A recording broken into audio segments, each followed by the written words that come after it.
Isa ang opisina ng Department of Trade and Industry o DTI sa palagiang napupuno lalo na sa first quarter ng taon.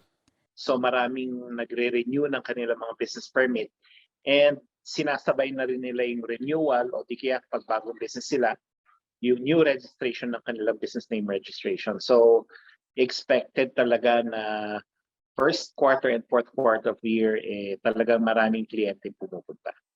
Kaya naman para maiwasan ang siksikan at ang posibleng hawaan ng COVID-19, hinihimok ng DTI ang publiko na gamitin ang online appointment system. Madali lang aniya itong gamitin dahil matatagpuan ito sa kanilang Facebook page.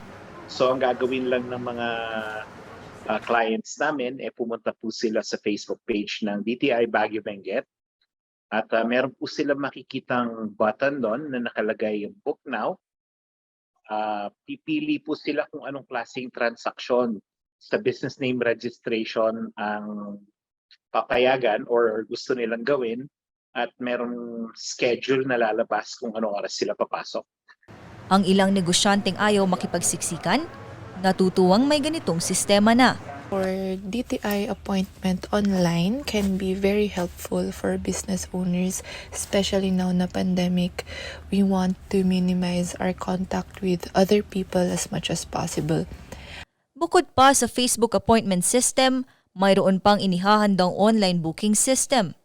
Binabalak din namin na magkaroon ng online booking system na hindi lang Facebook pero it's a website that they can visit.